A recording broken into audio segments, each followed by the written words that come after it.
The corridor on level 9 smelled like coolant and old arguments.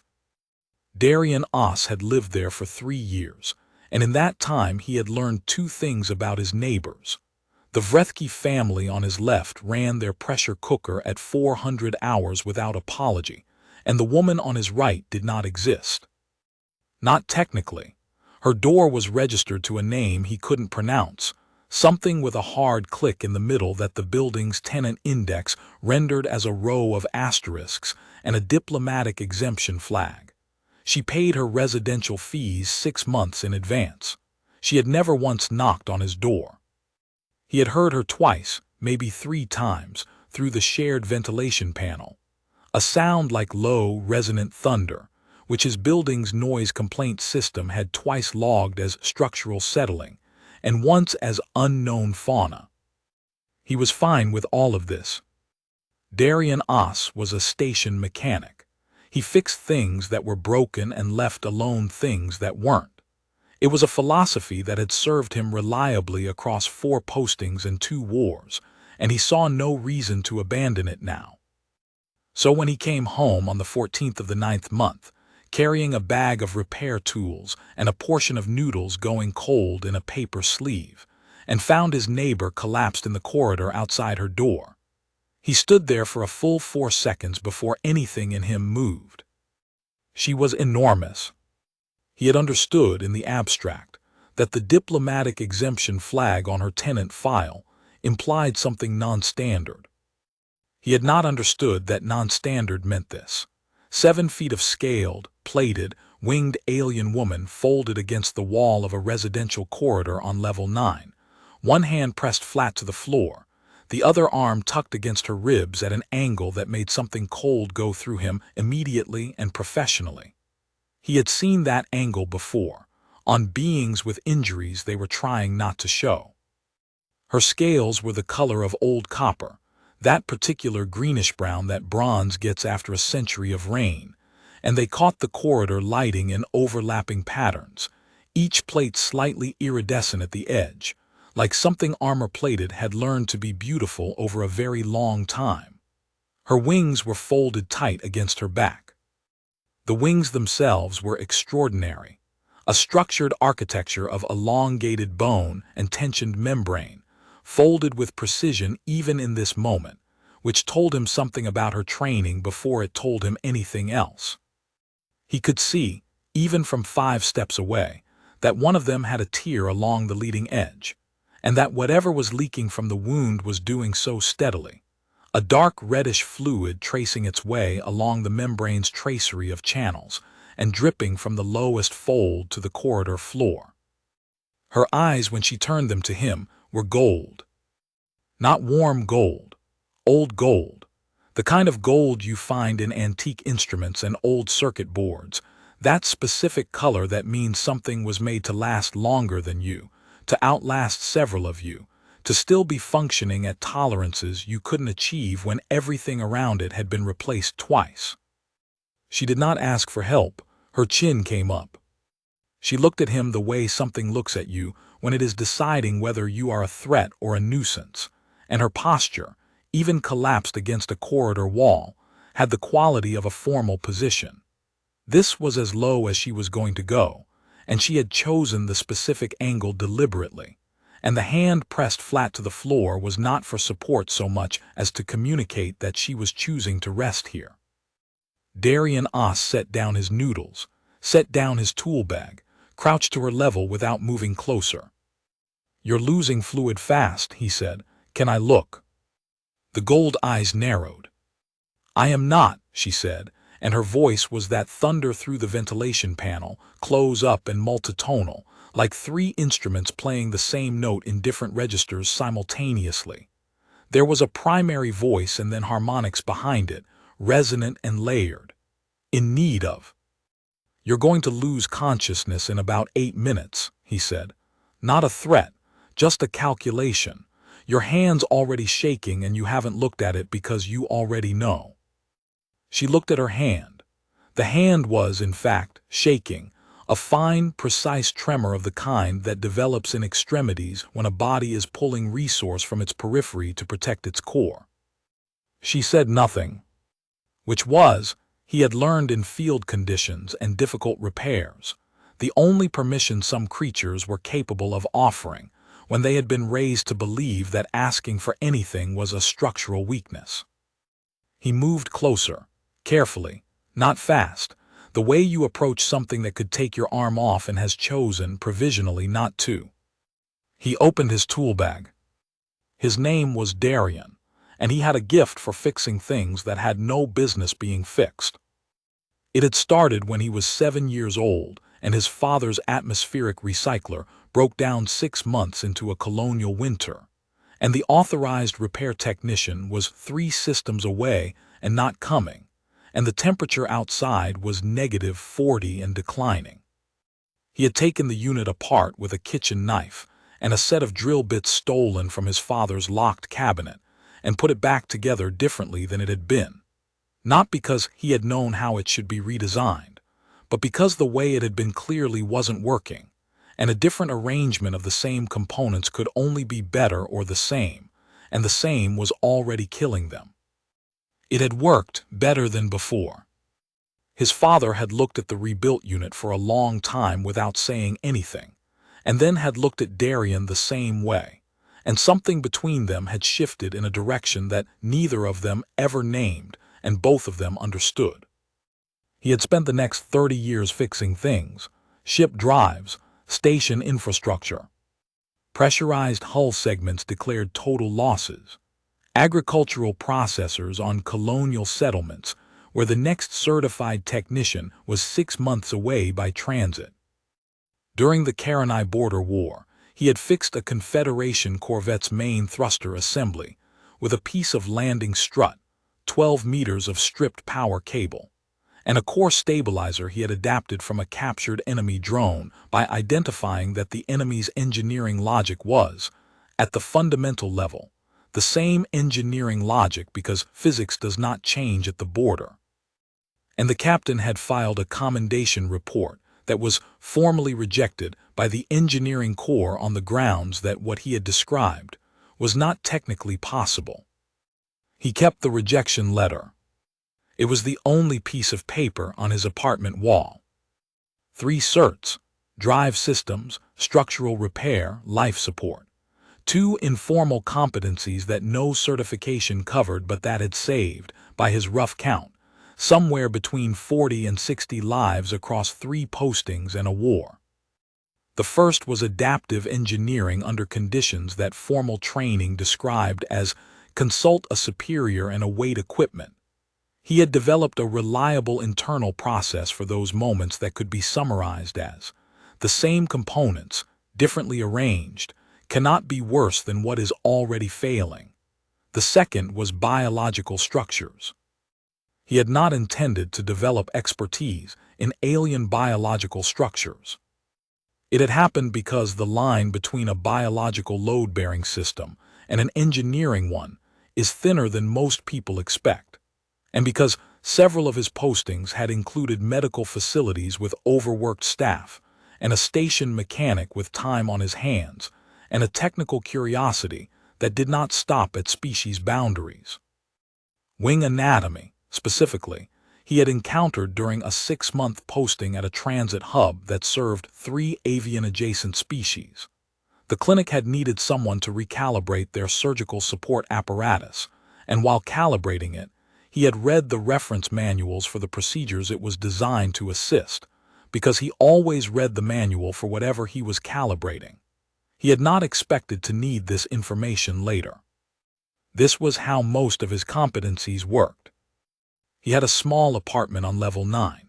He had a tool bag and a library of technical manuals, and a habit of buying noodles that went cold before he ate them, because he always found something to read or fix between buying them and eating them. He had the rejection letter on his wall and a set of certs on a chip in his wallet, and the quiet understanding that he was most himself when something was broken, and he had to figure out what it needed. He had not planned to add anything else to this. The seal press he used was a modified hydraulic unit, originally designed for pressurized joint seals in atmospheric infrastructure. He had adapted it for biological tissue work during the transit hub posting, out of curiosity, and kept the modification because you never knew. The nozzle diameter was adjustable down to 0.4 millimeters. The compound he loaded it with was a flex-curing polymer he developed for adaptive joint seals. It cured hard enough to hold, but retained elasticity sufficient to move with the surface it bonded to, rather than cracking when the surface flexed. Standard suture materials cracked on wing membranes under flight stress. He knew this from the reference manuals and had thought about it and reached the conclusion independently, which meant he was confident in it. The Tyr and Isaravel's wing membrane ran 6 centimeters along the leading edge and had caught 2 of the structural channels, darker, denser tissue, running through the membrane like load-bearing cables in a suspension system. The channels were under tension, even with the wing folded. He could see the tension in the way the Tyr pulled at its edges. He worked carefully. She did not move. She held herself with a stillness that was not passive. It was the stillness of something choosing not to respond to stimulus, which is different from something that isn't feeling it. He said, while he worked, because silence in these situations was something people filled with the wrong things. Does the fluid have a specific name in your biology? I want to make sure I'm not sealing a drainage channel by mistake. A pause, then. It is called vithrain. It is a structural lubricant. The channels you are working on are tensile supports, not circulatory. That's what I thought. Same principle as a load-bearing strut with a fluid lining for tension distribution. Another pause, different quality to this one. Yes, she said, that is exactly what they are. He closed the first channel. The seal took cleanly. He moved to the second. How did this happen? He asked. Because information about the mechanism of injury is useful when you're repairing the result. That, she said, with a precision that was also a door closing, is not your concern. Fair enough. He finished the second seal, checked the first one, both were holding. He sat back on his heels. The membrane should hold. Those channels are structural, not primary load-bearing in sustained flight. You can extend the wing after a day, but I wouldn't put weight on it for 3. The compound will be at full cure in 12 hours. She was looking at him with an expression he couldn't read, which was fine. He had encountered species whose facial structures made emotional legibility difficult, and had learned to read other indicators: posture, tension distribution, the quality of stillness. Her stillness had changed. You know wing anatomy, she said. I know structural channel systems, he said. Same principle. I read the reference manuals during a posting where I was calibrating surgical equipment for avian-adjacent species. He latched his tool bag. The analog wasn't hard to identify. You read surgical reference manuals, she said, for equipment you were calibrating. I always read the manual for what I'm calibrating. The quality of her stillness changed again, and he still couldn't read the expression, but something in the posture had shifted, very slightly, in the direction of something he might have called assessment. You should probably eat something, he said. Vithrain loss usually means the body's pulling structural resource from elsewhere to compensate. Your primary systems need input. He stood. I can get you something if you don't have food in there. Drethkai do not, she began. You can tell me the rest of that sentence, he said, from inside your apartment, where you'll be sitting down. He picked up his noodles and his tool bag and held his hand out.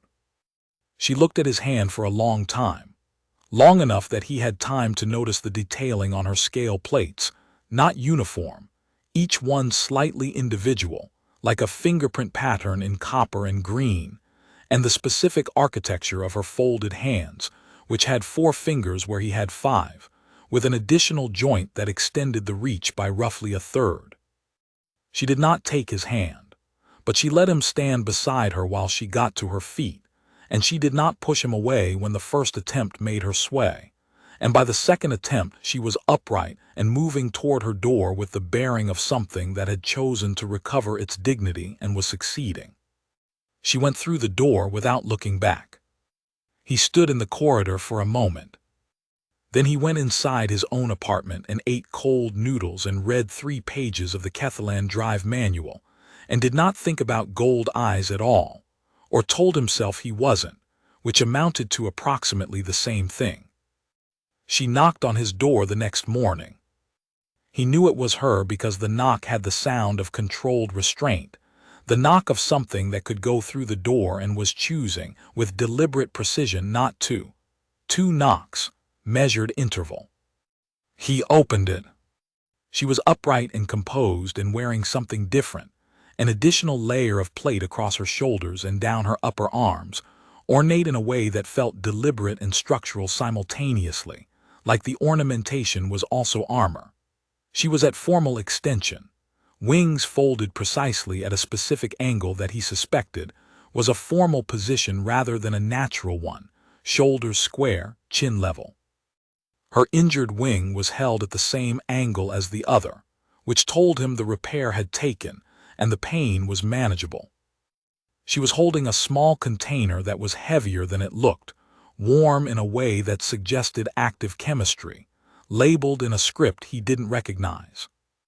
Medical grade, she said, Voss formulated, for wing membrane repair in the tertiary structural channels. It will complete the cellular bonding that your field repair initiated. He took it, turned it over in his hands. The script on the label was precise and dense. He recognized the format of a pharmaceutical specification document even without being able to read it. This was not a home remedy.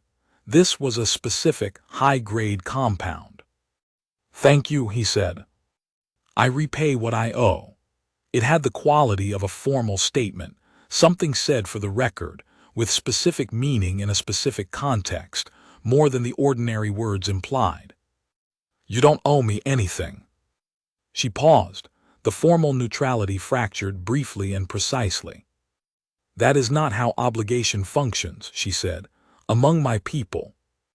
"I know, but I'm not your people." He looked at the container again. "This is worth something, considerably more than a bit of field repair on a neighbor." "The repair," she said, and her voice shifted slightly, something in the layered harmonics changed quality, became more careful, was more than a bit of anything. You identified the structural channels correctly without reference material. You applied an adaptive compound rather than a standard seal, which would have cracked on extension. You understood the tension distribution and sealed accordingly. A pause. "You did not ask what I was. You did not attempt to contact the building management. You did not attempt to record or document. You assessed the injury and repaired it and told me to eat something." "It was a leak," he said. "Leaks have solutions." "Yes," she said, with a weight that was not simple agreement.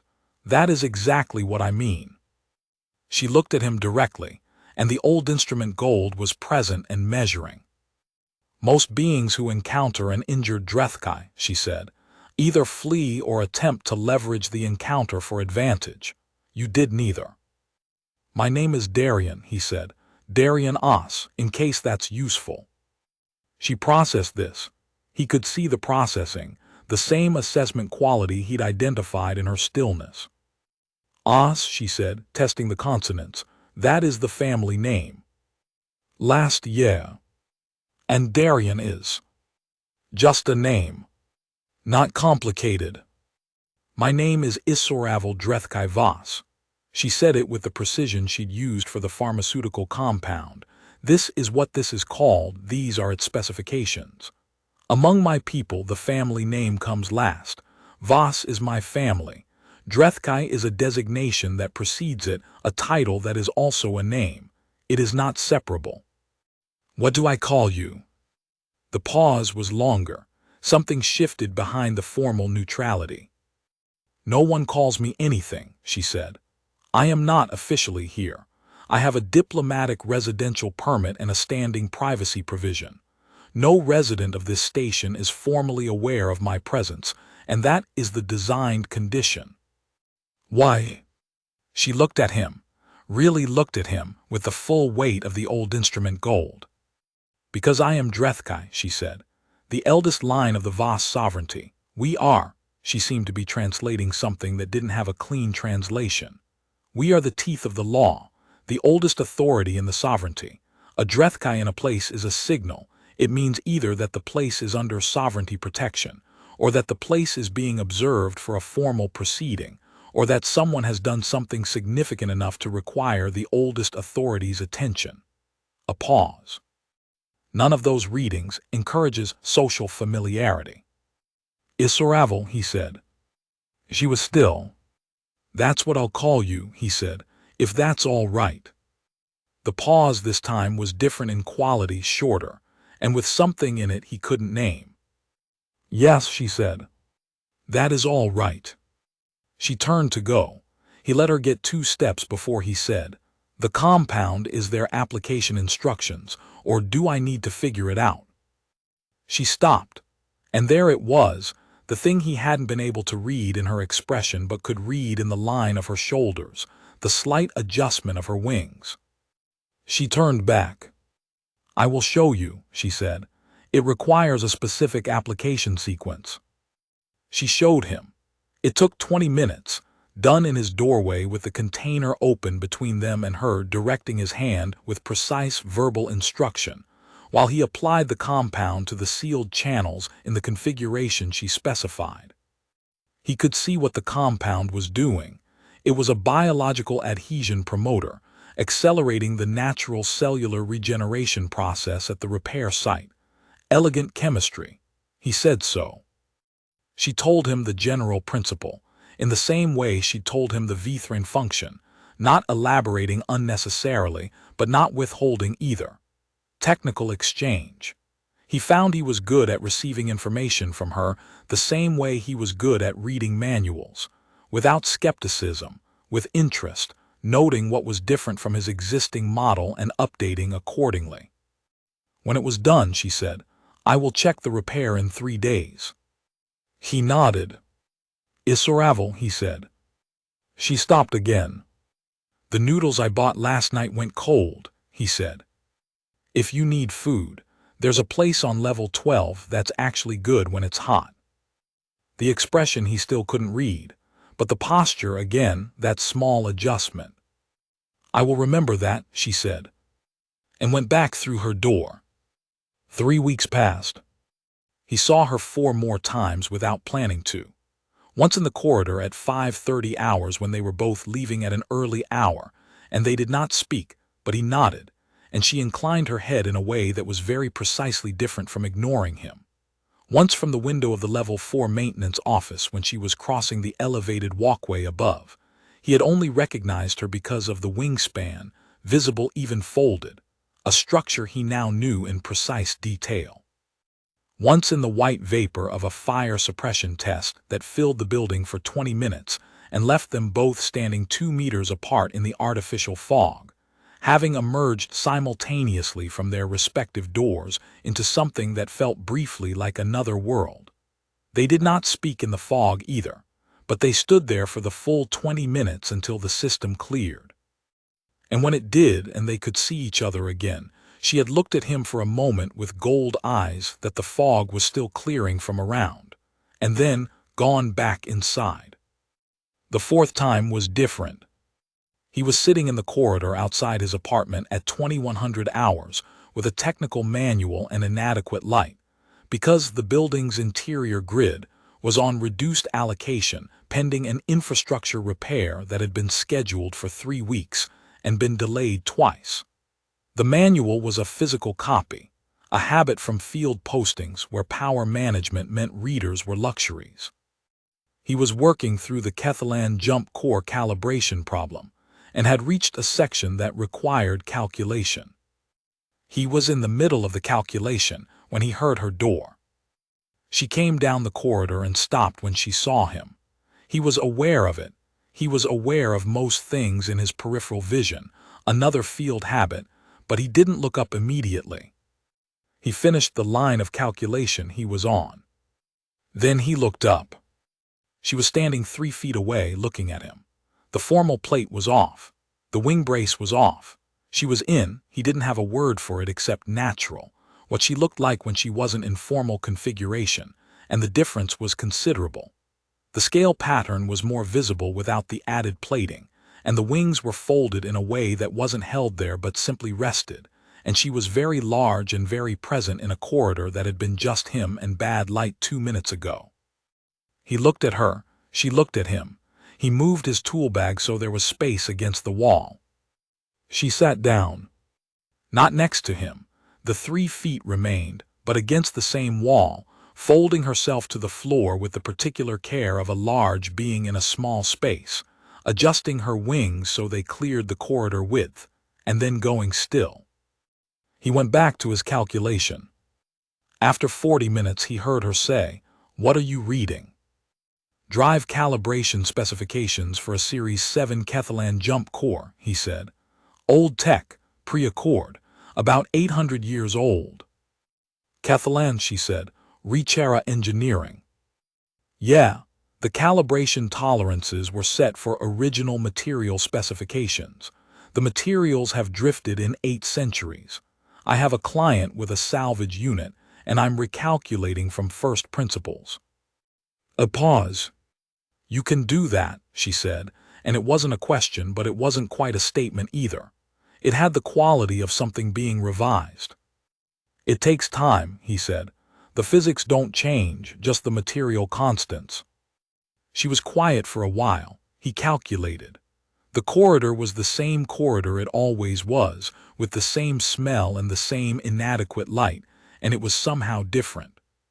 "You are compensated as a station mechanic," she said eventually. "Yes."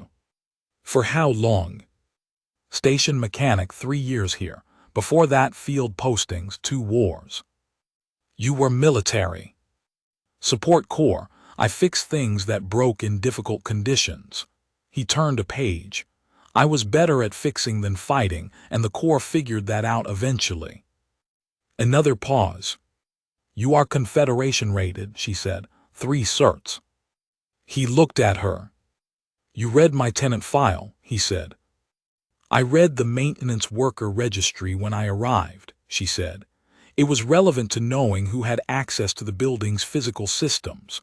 A pause that had something careful in it. "I did not know the rest." "The rest," he said, "is not on any registry." She was quiet again. He went back to his manual. She sat 3 feet away and was the kind of still that does not need to be maintained, the stillness of something that has found, unexpectedly, a position it does not need to leave. After another hour she said, "My wing is healed, fully. I flew this morning." "Good." "The compound sealed correctly. The structural channels are at full tension tolerance." A pause. "The flexible seal you applied, the way you integrated it with the compound's bonding site, it compensated for extension torque. It was not a standard application." "Standard seals crack under flight stress," he said. "I needed something that would move with the membrane." Yes, the word had weight in it, more weight than the syllable usually carried. Darien. He looked up. She was looking at the corridor wall, which had nothing on it, and her profile in the bad light was all copper-green scale, and the particular quality of formal dignity trying to hold its shape, while something pushed against it from the inside. "I was attacked," she said, "before you found me." He waited. "In the maintenance shaft behind my apartment. There is a service corridor that runs parallel to the residential units. The attacker used it because it is not covered by the building's surveillance system, and because they were aware of my presence, which means my operational cover has been compromised." She paused. "I came to the main corridor because I needed a witness, not because I could not walk, because I needed someone who had seen me to be on record." He processed this. "You chose to be found," he said. "You chose me specifically." "You were the least dangerous variable," she said. "I had read your file. No political affiliations. No financial position in any council matter. No connection to the interested parties in my current case. A mechanic with support corps history and a record of, as your commendation file puts it, fixing things that were not fixable. A pause. I calculated that you would not run and would not leverage. I did not calculate that you would actually know what you were doing. You got lucky, he said. Yes, she said, with a precision that was also the ghost of something warmer. I did. She told him about the Drethkai over the next week, in pieces, not sequentially. The way you share information when you are not accustomed to sharing it, and are testing how each piece lands before releasing the next. The Drethkai were the eldest house of the Voss sovereignty, and the Voss sovereignty was one of the 11 founding civilizations of the Galactic Council, and the Drethkai's specific function within the sovereignty was what she had called the teeth of the law. They were the authority that operated when normal authority was insufficient. Independent observers in disputed cases. The final escalation. The record that could not be impugned because Drethkai had no political allegiances, no financial interests, no position to protect, only function. It sounds lonely, he said. She was quiet for a moment.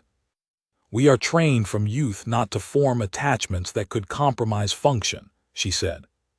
A Drethkai observer with personal stakes in an outcome is a corrupted instrument. So you live alone. We operate alone, live is, she stopped, a different question. He thought about his apartment and the cold noodles and the rejection letter on the wall. What is the case you're observing, he asked, the one that got you attacked? A territorial boundary dispute, Zone 9 of the Stellan configuration. This station sits at the edge of the contested zone. There is a consortium with significant financial position in the outcome. If the boundary resolves in one direction, they gain mineral extraction rights to 3 systems. If it resolves in the other direction, they gain transit corridor access worth considerably more. She paused. The evidence favors the residents of the contested zone, and I was going to recommend accordingly, and the consortium would have preferred I not. Would have, he said.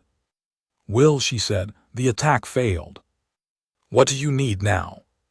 She looked at him.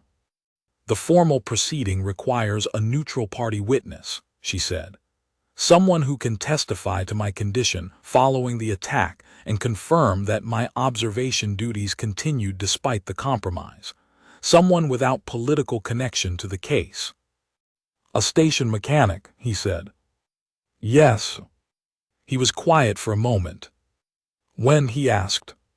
14 days, the council chamber on the central hub. He nodded. Tell me what I need to say, he said. She told him. He listened the way he listened to technical manuals, without skepticism, with attention, noting what was essential and what was context, and what was the kind of detail that seemed small but turns out to be the load-bearing element of the whole structure. The council chamber was built to make individuals feel small. It succeeded. High ceilings, formal lighting that came from no visible source and lit everything equally and therefore flatteringly for no one. 47 seats arranged in a crescent designed to be simultaneously egalitarian and hierarchical, which was the kind of engineering problem that required a committee to produce the wrong answer.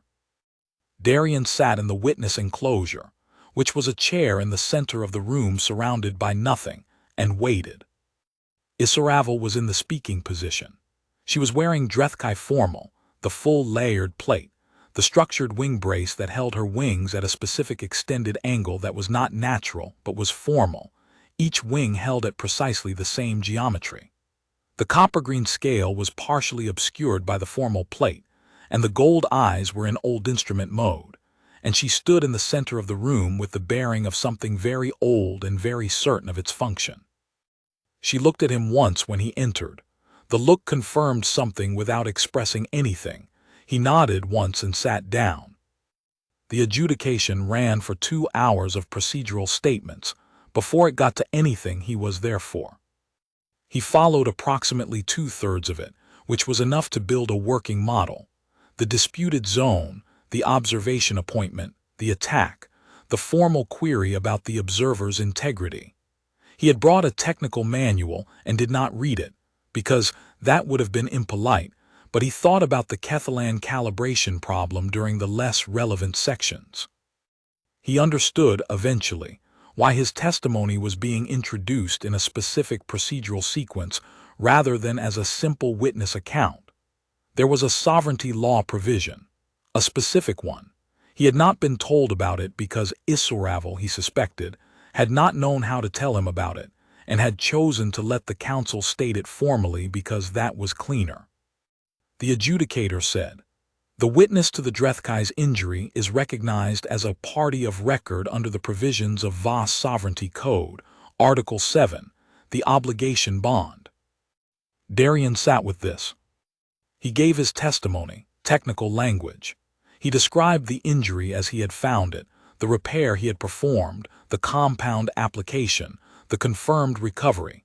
He described what he had seen in terms that were precise and unambiguous, and that no technical challenge could distort. He was good at this. Field reports from 2 wars had given him the language. The adjudicator thanked him for his testimony and confirmed its entry into the formal record.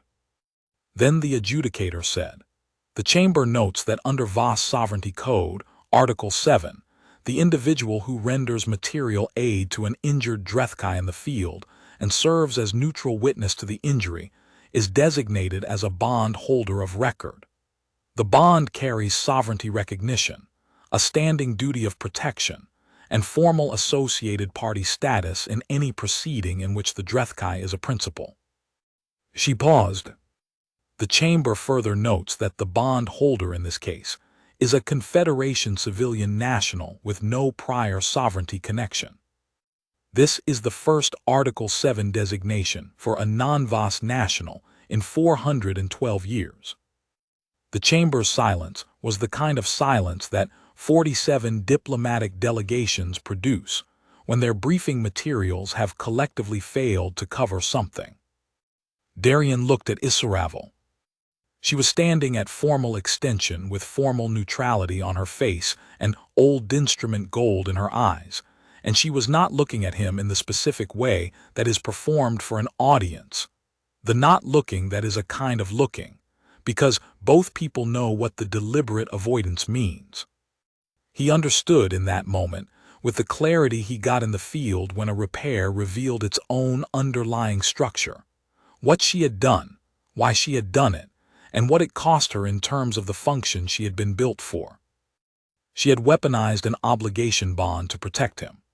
Before anything in the proceeding had made him a target, she had created a formal structure that made him untouchable, because the interested parties who had sent one operative to remove a Drethkai observer would find it significantly more complicated to take action against a Confederation civilian, who was now a formal party of record in a sovereignty proceeding. She had read the code and found the provision and used it precisely, and it was 412 years old, and she had done it without asking him, because she had calculated that he would say yes, and that the calculation was correct. He knew it was correct, he just hadn't been consulted.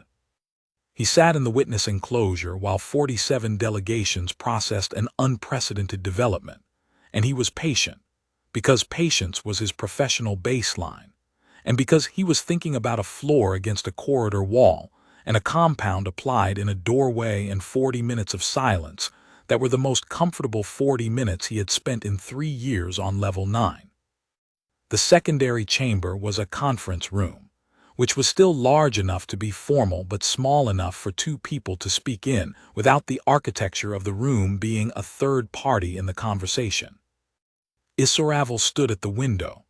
The wing brace was off and the wings were in natural fold, and she had the quality she had in the corridor, present, rather than positioned. He came to stand beside her. "You should have told me about Article 7, he said. "Yes," she said. "Before the proceeding." "Yes," a pause. "I did not know how to explain it without it sounding like I was using you."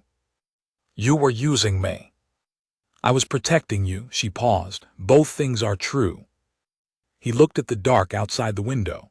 The station's running lights were on their slow cycle. "The bond," he said. "What are the implications beyond the formal ones?" She was quiet for a moment.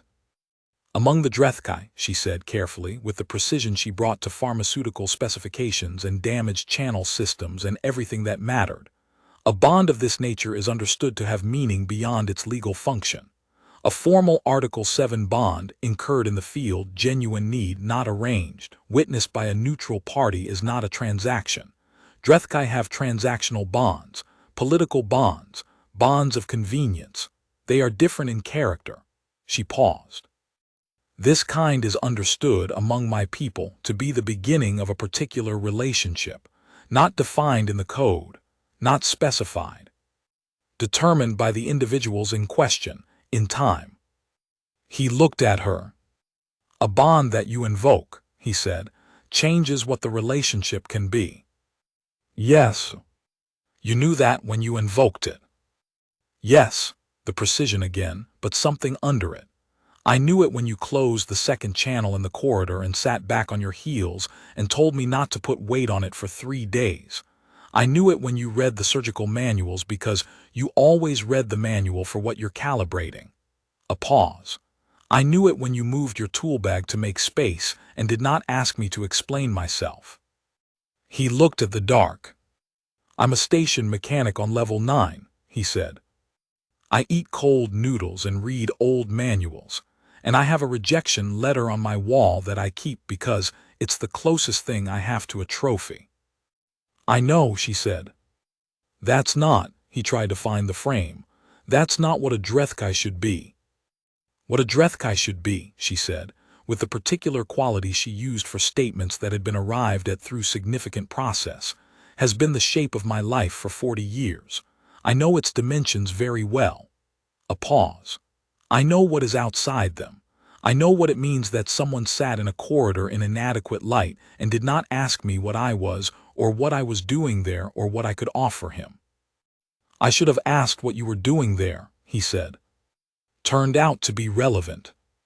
Yes, she said, and the not-quite smile was there closer to itself than he had seen it before. But you did not, because you are you. He thought about his father looking at the rebuilt recycler, at the thing between them that neither of them ever named. What are you observing next, he asked, after this resolves? There is a review period after a compromised assignment, 3 months typically. The next observation has not been assigned. He nodded. The grid on level 9, he said, has been on reduced allocation for 5 weeks.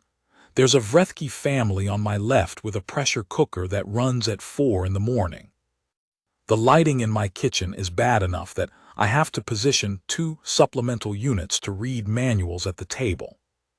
Yes, she said, I have been aware of all of these things. But the corridor, he said, is usable in the evening with a physical manual. A pause. Yes, she said, I had also been aware of that. He looked at her profile in the light from the window, the copper-green scale, the folded wings, the gold eyes watching the dark outside with something that was not patience and not waiting, but the particular quality of presence in the moment before a decision that has already been made. Stay, he said, on level 9 while the review period runs. He watched her consider it, not the formal weighing something else.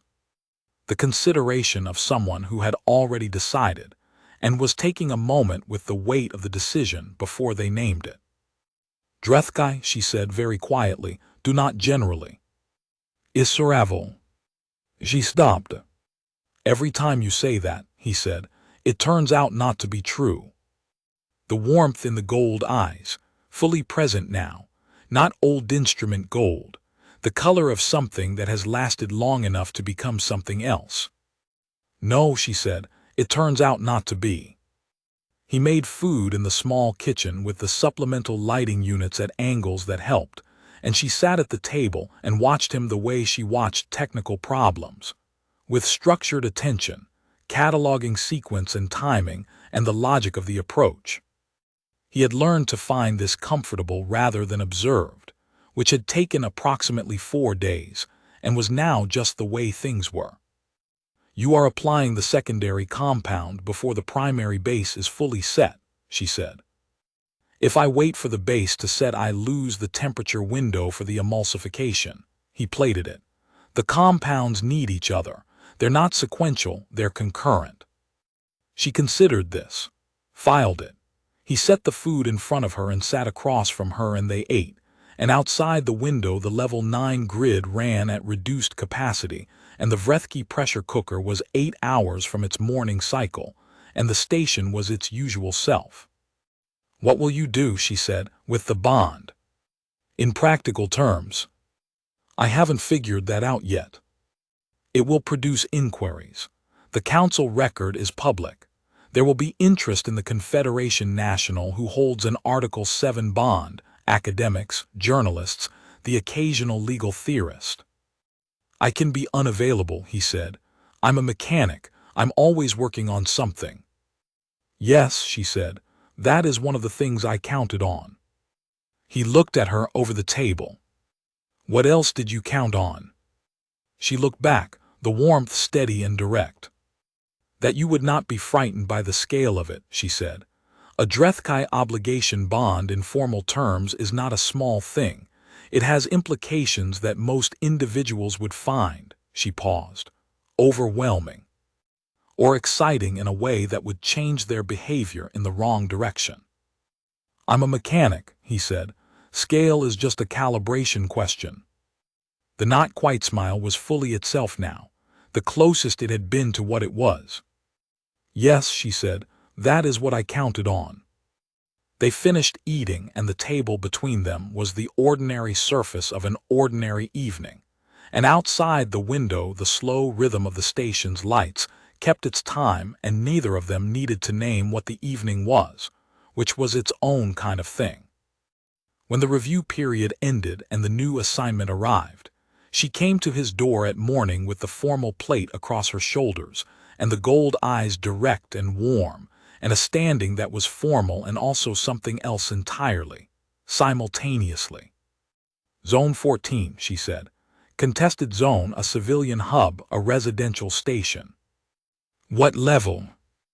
11, grid allocation is stable. "No pressure cooker." The Vrethke equivalent in Zone 14 has a sonics unit that operates at a civil hour. A pause. "I checked." He looked at her. "The mechanic certification for Zone 14 stations," she said, with the precision of someone who has researched something they are not admitting to having researched, "is Confederation recognized and transferable. Standard application form." "You looked this up," he said.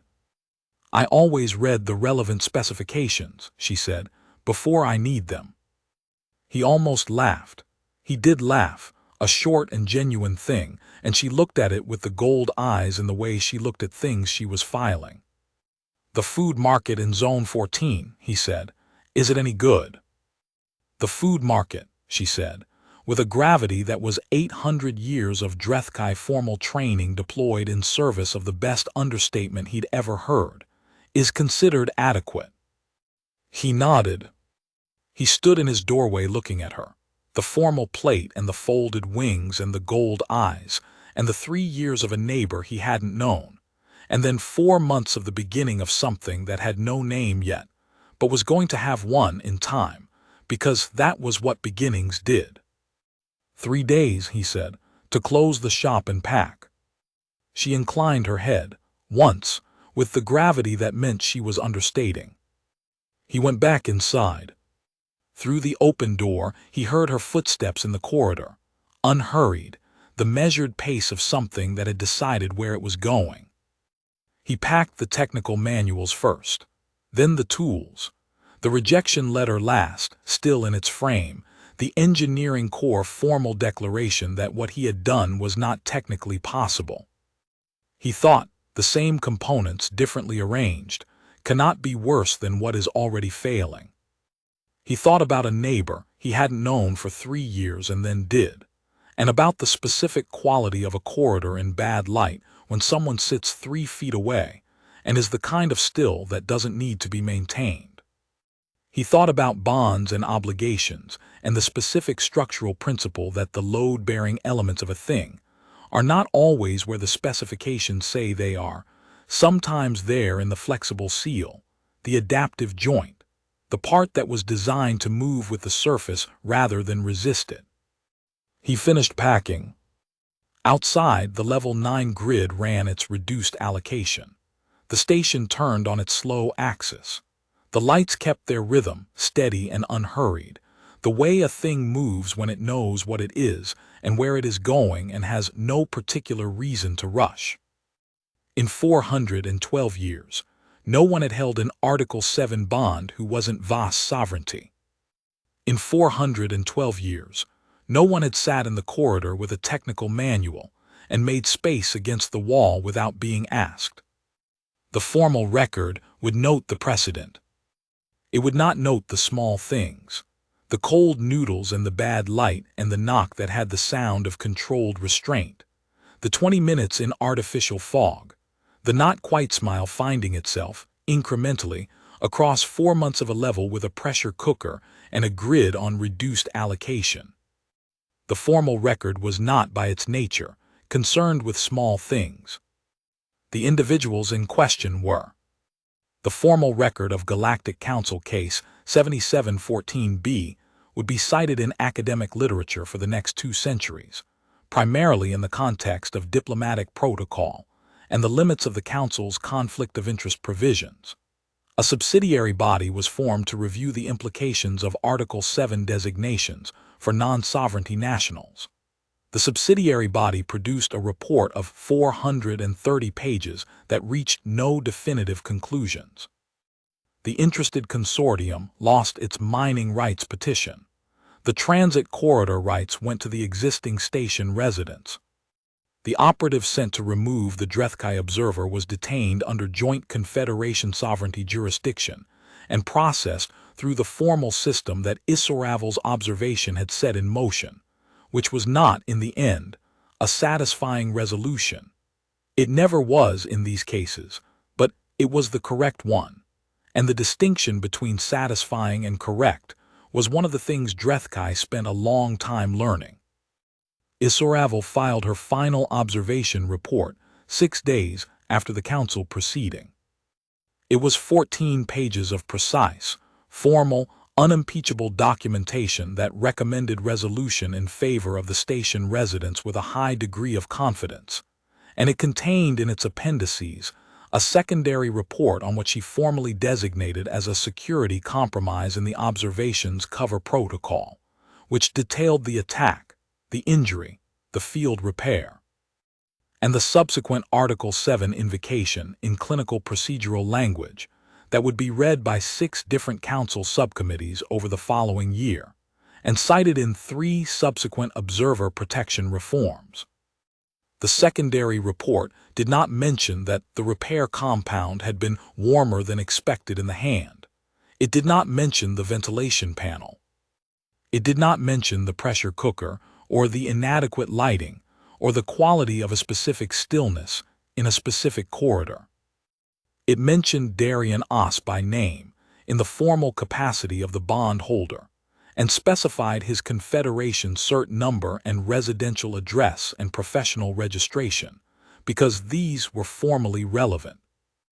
It did not specify what he had been reading when she sat down beside him.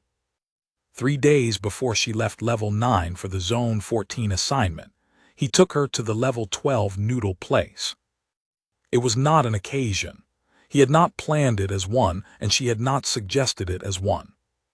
He had simply knocked on her door at 1800 and said the grid allocation would keep the building cold through the evening, and there was a place on Level 12 with actual maintained heating, and she had looked at him for a moment, and then put her formal plate aside and come to the door as she was. The Level 12 place was small enough that a 7-foot being with a 4-foot wingspan in full natural fold occupied a meaningful percentage of the seating capacity. And the owner, a Hressan woman who had been running the counter for 12 years, looked at them when they walked in with the specific expression of someone recalibrating their assumptions, and then immediately getting on with things. Because 12 years in the restaurant business on Level 12 of a station in a contested zone produces that quality of adaptability. The noodles were good. He had told her they would be. She ate with the particular attention she brought to things, cataloging flavors and temperatures and the logic of the preparation. And at one point she said, "The compound at the base of this is doing three things simultaneously." And he said, "That's the whole point." And she looked at him with the warm gold eyes. They walked back through 2 levels of corridor and 1 service lift, and a stretch of walkway where the external panels were unshielded, and you could see actual sky, or the station's approximation of it, the dark and the running lights and the occasional transit signature of a ship crossing the approach lane. She stopped at the walkway window. He stopped beside her.